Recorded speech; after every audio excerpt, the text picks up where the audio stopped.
Welcome back, everybody. Formula One is back. I'm excited. If you're not already, like, follow, subscribe. Get me on Twitter as well, because Twitter's going to be, like I said before, daily or hourly, minutely reactions to things, rather than waiting till Monday, Tuesday, whenever this will come out, to hear my thoughts. You can get some quick reactions, and it's a bit more fun, a bit more easy. So Twitter is your place for my news. Quick segue to start this. Obviously, the FIA decided this. Essentially, the championship was decided by human error, is what they said. We knew. Appreciate the long report, and appreciate they took 96 days to tell us that when we knew that at the time. The best thing to come out of it is obviously the change they made with the race director. He had to go. They've just tightened up some of the rules in the sporting regulations so that nobody could question whether it's any or all cars have to unlap themselves, even though we knew that already. But all they're doing is basically going, right, there's a huge mess up because they decided they wanted to get a motor race going and just screw that. They had 180 million, I think, people watching, loads of brand new fans. They wanted a big show. They're like, right, we can't have this end of the safety car, even though we have to bend some rules to get there. They bent some rules to get there. Here we are. Human error. And that is the end of it, basically. There wasn't any, it wasn't malicious, let's put it that way. They're just saying, listen, someone had an intent to finish the race under green flag, and he sort of went with something on the fly and messed it up, and now he got sacked, and they've changed all the rules behind it. So that's basically it. Like, it's as simple as that. You can argue conspiracy one way, conspiracy the other way. Doesn't matter. The fact is, they've admitted it's an error. The guy got sacked. That's it. Do with that information what you will. On to Bahrain, because that is done. Bahrain. I feel like this year I'm going to do more just talking points, because you could go through the whole race, lap by lap, and I feel like you've seen the race anyway. You're listening to me because you want to hear some insight or my thoughts on some of what's happened. I think to begin with, it was a boring race. I think I tweeted at the time, what a race. So I remember reacting at the time, what a race. But that was only because of the last 7 laps. The actual 40, up until lap 43, it was such a crap race, apart from those 3 laps where Leclerc and Verstappen were swapping places. So, apart from that, it was actually a trash race, like, if you think about it. And everything about it felt weird. I don't know what you lot felt. The sound sounded weird. It felt like they weren't actually at the circuit. I heard, Twitter is Matt on WTF1, he says that it was fake crowd noise. I don't know if it was fake crowd noise or if they were just playing it in the wrong way. That was weird. The cars looked slow and sort of awkward. They could follow, but they didn't look like they had any kind of aerodynamic or any grip or any drag at all. Like it was all these. They looked slow. It looked weird, but excited to see everyone off. Obviously, turn 1, we thought it was going to be mayhem. Everyone was well behaved there, actually. It's turn 1. So Perez made a mistake. Hamilton got through, and it kind of all just stayed as it was. And then they just gapped. Leclerc is. I think. Tell you what's interesting. One of my talking points is you can tell already who the top drivers are, because certain drivers are dragging their team way above where they're supposed to be, and 2 of the same car. One of the drivers is not where the other one is. So Leclerc, the way Leclerc battled, and the way Sainz battled. And then obviously, as we've seen last year, Verstappen and Perez, there's definitely a 1 and 2. Leclerc is definitely, obviously won the race, it's easy for me to say, but Leclerc is the number 1 in that team. Verstappen is obviously number 1 in that team. Hamilton's obviously number 1 in that team, because I was watching Russell a lot, and he didn't challenge at any point. And I get there, he's a brand new driver and all that kind of thing. But you probably would have thought it'd be closer. Or maybe because we're used to him going up against Bottas or exceeding a Williams car. But Russell was low-key disappointed, I thought. I thought he just did exactly what he should have done. He made a few, he just didn't really follow Lewis much. Didn't really make any inroads into any positions. Obviously got gifted P4 in the end because 2 Red Bulls crashed or didn't finish. Russell was just absolutely mid. Like, he didn't really do a whole lot. So Russell's a bit rubbish. Wasn't really a fan of that. So yeah, just generally speaking, I'm rambling now, boring race to start with. Most of the race, it was just very processional.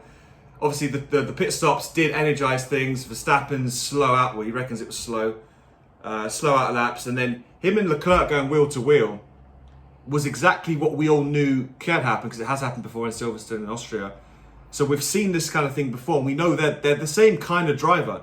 Like Leclerc has a bit less. I mean, they're probably the same kind of driver. To be if you're going to group them into types, Leclerc and Verstappen are similar drivers. So if we get this wheel to wheel, Verstappen is going to get a different kind of championship to how he got last year with Hamilton, because Hamilton's is just not that kind of driver. Leclerc will stick it in there and he'll really go for it. So I'm here for it. As long as Mercedes get back in it, I'm here for this whole three-way battle if it ends up being three. Next talking point, Max Verstappen's temperament, which is not a brand new thing to, I guess, to me or to people who've watched it for a while. But I guess new fans, I've had texts and people talk to me about how he was talking on the mic, on the radio. Like it's interesting that he got more frazzled this race than I've seen him at most other points, apart from maybe Saudi Arabia, or maybe bits in Abu Dhabi, but Saudi Arabia was a bit frazzled, but he was when the chips are down, he gets really difficult to manage. And I wonder how that helps his engineer and his team, because he is a bit diva-like, I can't lie. And I'll call anyone out, it's not going to be Max, anyone who gets on this kind of way. I mean, Leclerc is very much like that when the chips are down, very much like this. Sainz is a bit diva-y as well. Hamilton can be diva-y, but not in the same kind of way.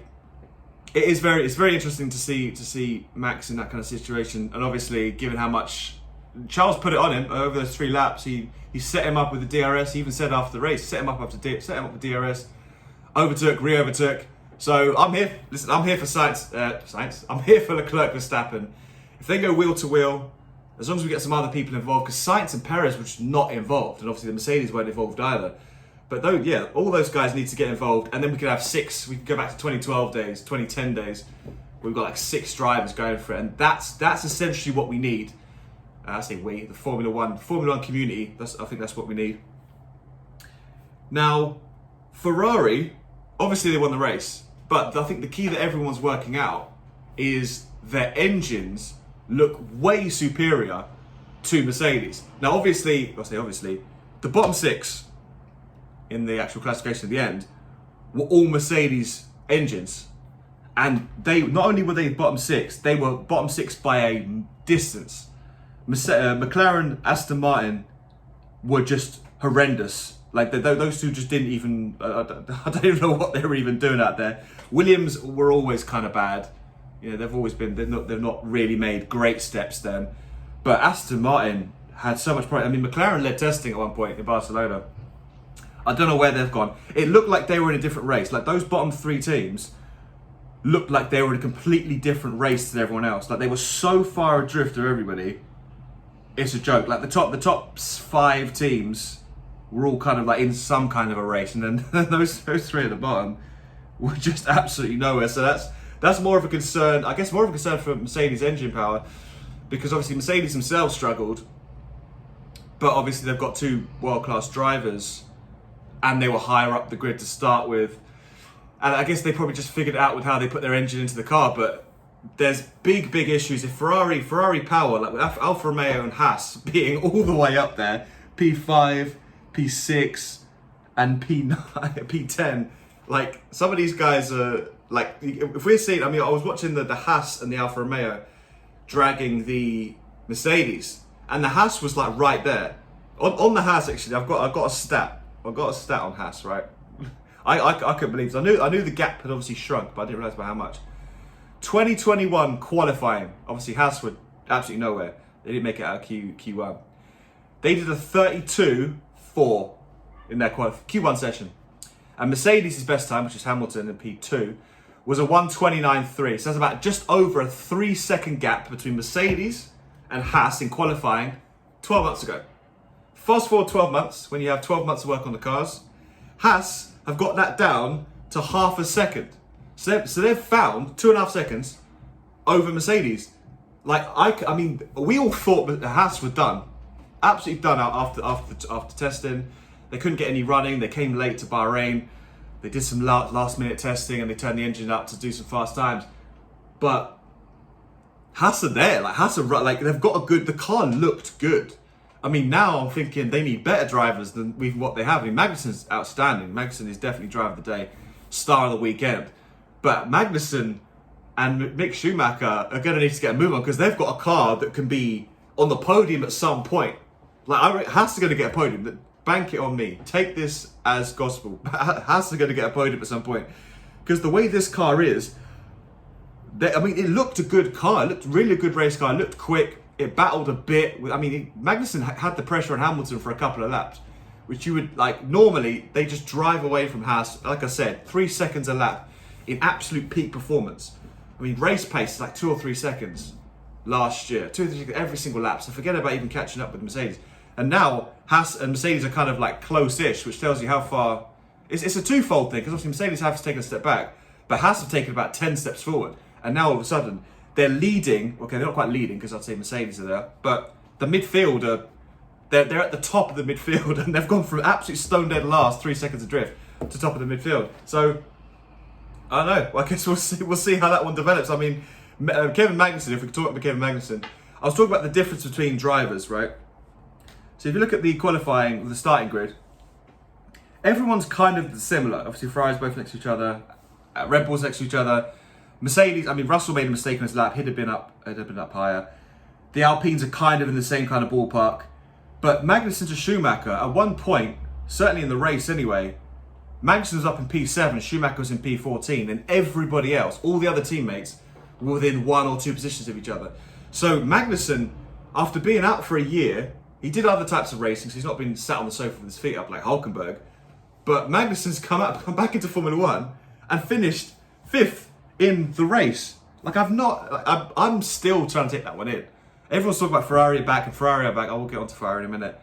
But Kevin Magnussen in the Haas has finished 5th behind the 2 Mercedes that he was only half a second off in qualifying. I'm just still trying to take all that in. We could have, for everything else about these regulations, this is essentially what we wanted to happen. Because if you give a team more time, cut the regulations a bit, bring the pack closer, you get new drivers who get to prove themselves at the front. I always thought when we went back to Hungary last year, we had Ocon at the front. And then in Monza a couple of years ago, we had Gasly and Sainz. And then that's probably about it in terms of brand new drivers. And I guess when you chuck Russell in the Sakir race, the outer loop. But when you put these drivers at the front, let's see what they can do. Because it's no good thinking, okay, Tsunoda's pretty good. Maybe Stroll, he's a bit average or whatever. Latifi, we don't know how good these people are because they're always at the back in crap cars. If you stick them in a good car, let's see how good they are.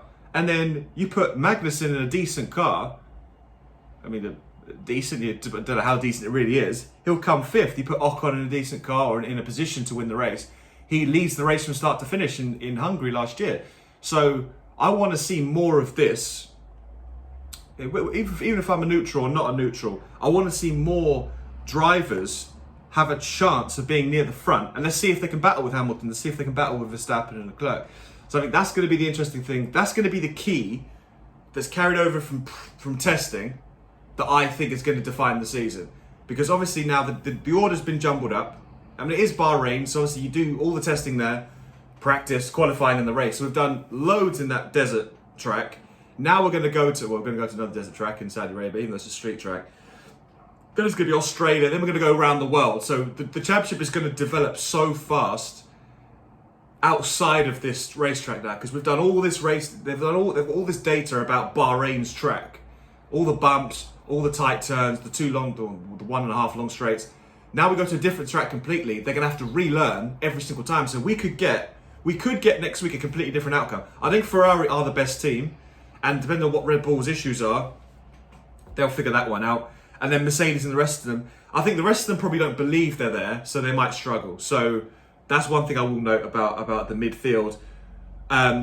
Quick one on, another one on Max Verstappen. I'll promise I'm not piling in on him, but it's something else I noticed. The safety car restart again, into turn, I think it's 14, the final turn, Max is alongside Charles Leclerc. Now, I don't know if maybe, hit me up, honestly, if you're watching this, you're thinking, why is he piling on Verstappen? Hit me up in the comments and give me an example of other people doing it, because I don't remember, certainly in back-to-back races, this is literally back-to-back races now, where somebody on the safety car restart is on the inside of a corner. So obviously in Abu Dhabi, Max was on the inside of the corner. We're going right, Max on the inside, so Hamilton can't actually drive that way. This time, he was on the inside of Leclerc. Obviously, he was a bit too close to the inside, and Leclerc got him down the straight. But I don't know why that's being allowed. I mean, being alongside is a bit odd to me, especially when we're going around corners, not on the straights. Straights are different. If we're going around a corner, you should be behind the guy, I'd have thought. But that's just something I noticed. I don't know why that is. That might get looked into at some point. But yeah, and obviously the Red Bull's not finishing.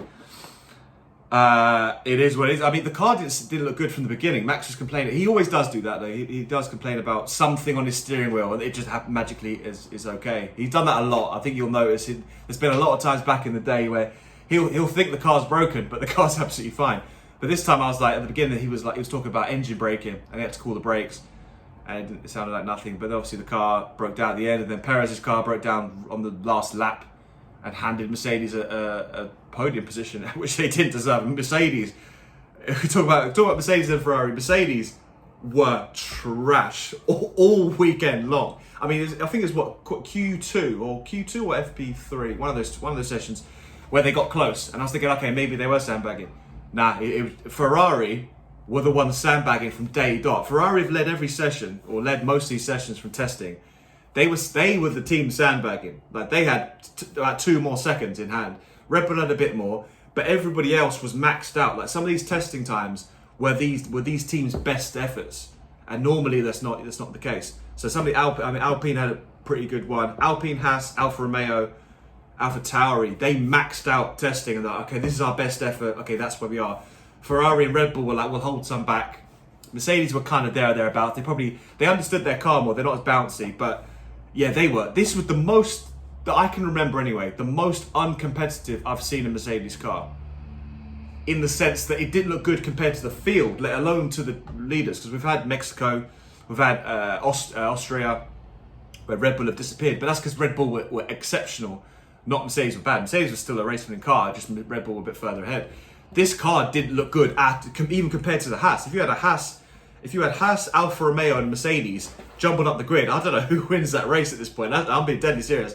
Hamilton will find a way to win, but he's not going to dominate that race. He'll win it, but it won't be a dominant like it was last year. So lots of work to do. I mean, the Mercedes engine is obviously crap because their bottom 6 all finished Mercedes engines, and I guess they did get a 3-4, but that's because Red Bull's imploded. So I don't know. We'll see. Ferraris is what I wanted to talk about. Ferrari. We've been talking about Ferrari from the minute they got on the track. Well, we talked about Ferrari midway through last year. I think there was this kind of like underground feeling that Ferrari were going to do something, and we're thinking, I know everyone wants Ferrari back, but is there any data to prove that? They started their development early, obviously from last year. They brought in some new engine, a new spec of engine through last year. That's what helped them push past McLaren for 3rd. Now, they've obviously finessed it. Like, obviously they've got Ferrari engine, which is the most powerful engine at the minute. So they've taken Mercedes' mantle of the powerful engine, and they've got a driver in Leclerc who really can battle everyone at their max. Leclerc is now proving himself on that kind of Hamilton Verstappen level when he gets there. So he's the one that's closest on his way there. I don't think Sainz will be there yet. I think he's going to need to beat Leclerc soon, otherwise that will become that way round. Because Leclerc is the golden child of Ferrari. Sainz is Mr. Consistent, but Sainz is going to have to win a race to stop that rot. Otherwise, he's going to be a Bottas, and he's going to have to play second fiddle. And I think he's just signed a new contract, so he's going to need some assurances that he won't be a sideman in that team. But I'm happy that Ferrari. I was actually kind of rooting for Ferrari. I guess in the absence of Mercedes, I was like, yeah, go on Ferrari, you go win the race, and everyone was pretty happy for them. Leclerc showed so much composure throughout the race, not only overtaking Verstappen 3 laps running, letting Verstappen outbrake himself into turn 1 on that 3rd time and cook his tyres, but he just drove away from Verstappen every single time, which nobody does. People just don't try, especially in a car that's broadly equal. So super impressive from Ferrari. I was really happy that they managed to get it done. There's clearly a tier ranking kind of like order appearing, with Ferrari and Red Bull at the top and Aston, Williams and McLaren at the bottom. So it's kind of a 50-50 thing. Like, you got the very two best teams. They're the race winning teams at the minute. We'll see what happens in Jeddah next week, or this week rather. Going to be interesting. The three worst teams are terrible, and they could get cut adrift again. The midfield, I can't believe I'm saying it. Mercedes, Haas, Alfa, Alpine, and AlphaTauri. That is the midfield. Now, obviously, Mercedes are at the front of that. They've kind of replaced what Red Bull used to be, or maybe what Ferrari were last year. One of those two analogies. All this regulation has done is just swapped a couple of these teams around. Basically, Mercedes power has just gone down, Ferrari power's gone up, and it's kind of mixed it up together. Ferrari are at the front. They're the best car. They've been the best car since Barcelona. Most laps, everything. I think we knew that they were going to be this good, but you kind of thought, as Ferrari, they're going to implode. 2017, 2018, I said it on Twitter as well. When the pressure gets ramped up, don't forget about the driver thing. My other opinion on Ferrari is they've proven to implode a bit when it gets down. Let's see the second half of the season. If they're still leading the championships, come Belgium, Italy, Spa. Let's see where we're at there, because they're not used to winning. The team isn't used to winning. So the Jackman, the engineers, all those kind of like people involved have been dealing with a certain level of pressure, but they're not dealing with championship level pressure. Whereas Red Bull have. So if it's a Red Bull Ferrari fight, I'm leaning towards Red Bull, even though Ferrari have a better driver combo, because Perez isn't of that level yet. But Verstappen is obviously is at the top. I don't back Ferrari yet. I need to see more from Ferrari to prove that they can do it. Kind of similar how Red Bull proved themselves last year, to be honest with you. I mean, you're only great you're only great when you win. So Ferrari at the minute are the best team, but let's just see what happens when the pressure goes up. And then Mercedes are gonna figure it out. It might take them a long time. I mean, that's why I guess from a points wise, taking a third and a fourth when Red Bull gets 0 points is a freebie. They might need those points later on. So yeah, I guess we'll see. I mean, Red Bull have got some work to do, but they have got the second best car at the minute. So next week or this week in Jeddah, they're not going to be off the front two rows, I don't think. Certainly Max won't. So I'm excited, very, very excited. It's been, like I said, it was a weird race. It's a boring race for most of it, and then we end up with a championship order that looks like this. And I mean, if you said to me, just look at those names. If you said to me, Magnussen, I hadn't even talked about Bottas or Guan Yu Zhou Guan Yu, which I think that's the best way to put it. Rookie getting a point. I mean, Alfa Romeo overall, Ferrari definitely win. They're the best. But Haas, overall as a team, obviously, Magnussen got in there, Mick Schumacher didn't. Alfa Romeo with Bottas, I was really happy for. I like this pairing. Bottas and Zhou is going to be. Watch out for it. If they get if their car gets better as it goes along, that could be an interesting pairing. I think they could be a strong. Even though I had them at the bottom, didn't I, in my rankings?